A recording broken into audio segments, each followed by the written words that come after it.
नमस्ते everyone, Monika astrology में आपका बहुत बहुत स्वागत है। आज हम चर्चा करने जा रहे हैं तुला लग्न की और अप्रैल महीने के राशिफल की। सबसे पहले शुरुआत करते हैं आपके लग्न से। सबसे पहले शुरुआत करते हैं ग्रह गोचर से। सूर्य जो है वो 13 अप्रैल से मेष राशि में भ्रमण करेंगे।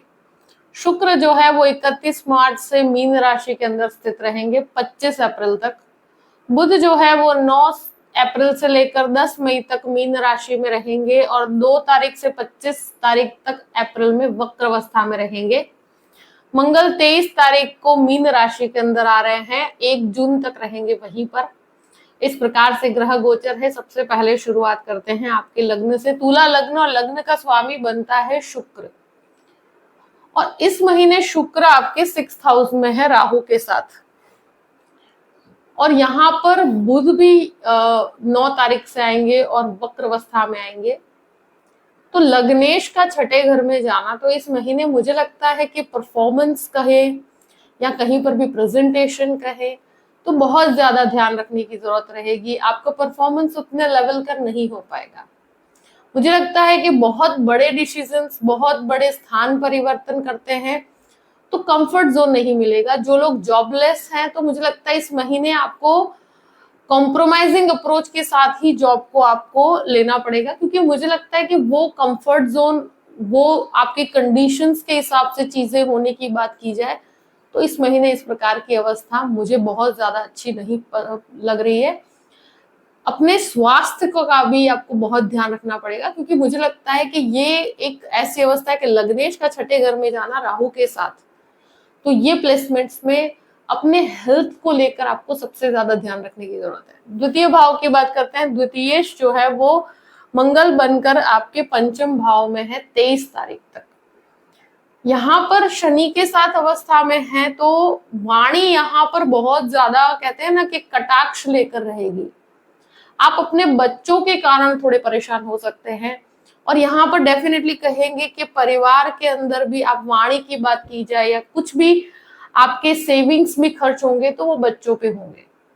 और यहाँ शनि मंगल की अवस्था जो 5वें घर के अंदर स्थित है, तो ये आपके लिए एक तरह से कहा जाए कि कम्युनिकेशन काफी टेक्निकल पर्संस के लिए अच्छा रहेगा। आप अगर टेक्निकल लाइन के अंदर है, आईटी इंजीनियरिंग में है या मैकेनिकल इंजीनियरिंग में है, किसी भी प्रकार के टेक्निकल काम से जुड़े हुए हैं, तो वहां पर डेफिनेटली आपको बहुत पॉजिटिविटी दिखेगी। और अब बात करते हैं तृतीय भाव की। तो तृतीयेश जो है वो गुरु बनकर आपके 7वें घर में है और सूर्य का भ्रमण रहेगा 13 तारीख के बाद।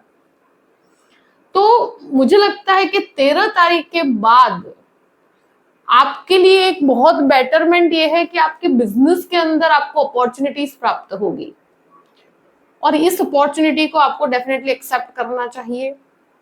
यहाँ आप कहीं पर भी बिजनेस करते हैं तो पार्टनरशिप के अंदर जाना चाहते हैं तो 13 तारीख के बाद अगर कोई भी कार्य करना चाहते हैं तो कर सकते हैं।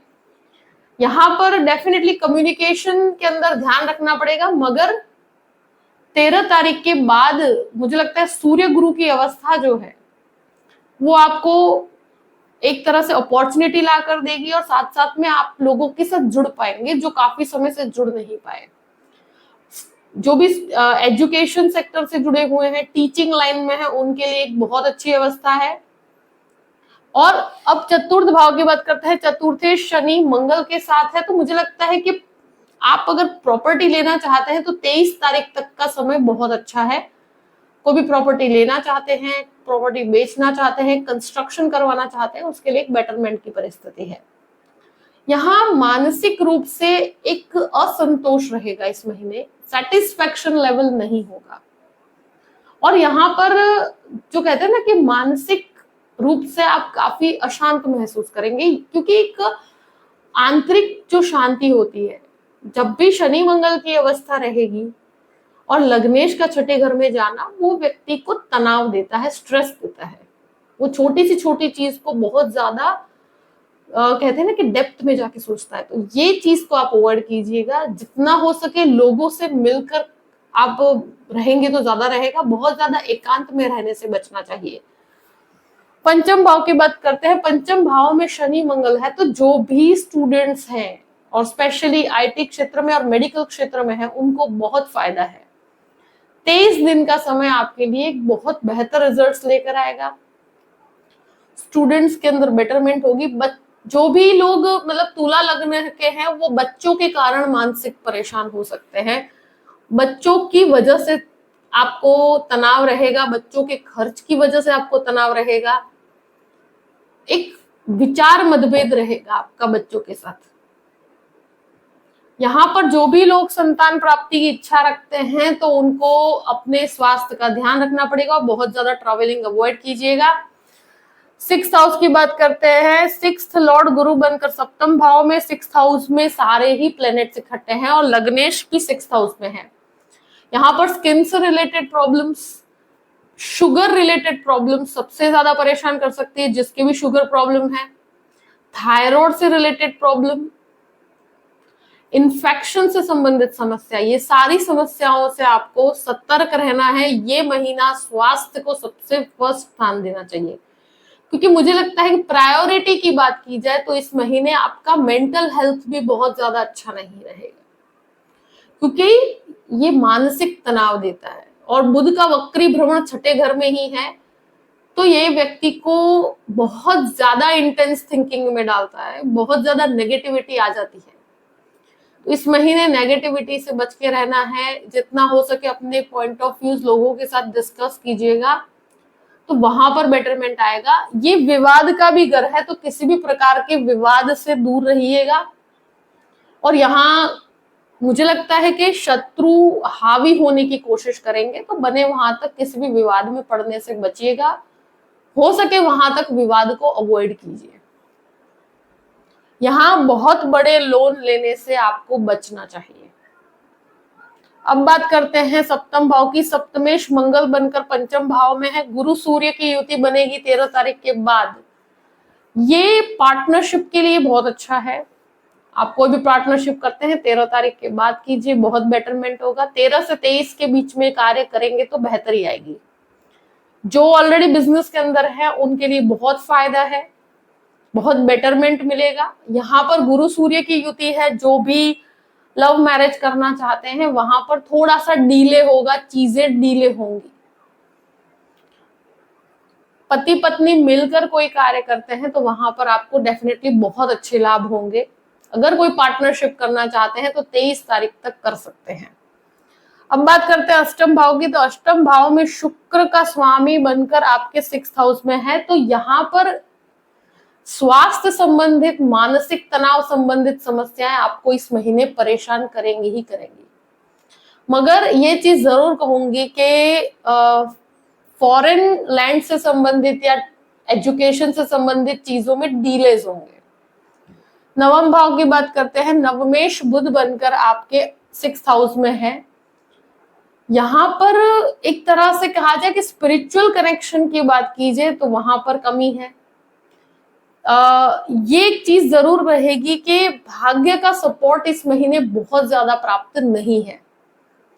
आपको मेहनत पे ही डिपेंड होकर रहना पड़ेगा। यहाँ पर कोई भी भाग्य से प्राप्ति होने की संभावना मुझे नजर नहीं आती। ये चीज जरूर कहूंगी मैं कि आप जितनी मेहनत करेंगे ना उतना आपको प्राप्त होगा, वो भी आपको एक तरह से स्ट्रेस के साथ, क्योंकि ये जो पोजीशनिंग है और लग्नेश की पोजीशन काफी डाउन है। 25 तारीख के बाद मैं कह सकती हूँ कि चीजें बेहतर होना शुरू होंगी। 25 तारीख तक तो आपको बहुत बड़े निर्णयों से अवॉइड करना चाहिए।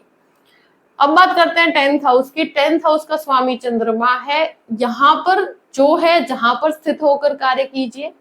जॉबलेस है तो कॉम्प्रोमाइजिंग अप्रोच के साथ ही आगे बढ़ना पड़ेगा। बिजनेस के अंदर ग्रेजुअल रिजल्ट्स मिलेंगे आपको। गुरु के दृष्टि संबंध की वजह से काफी हद तक आप पेशेंस के साथ लोगों को हैंडल कर पाएंगे। ये चीज मैं जरूर कहूंगी कि गुरु का दृष्टि संबंध जो लग्न के ऊपर है, ये आपको स्थिरता भी देता है, आपको पेशेंस भी देता है। तो ये एक बहुत बड़ा प्लस पॉइंट है, यहाँ पर आपको डेफिनेटली फायदा होगा।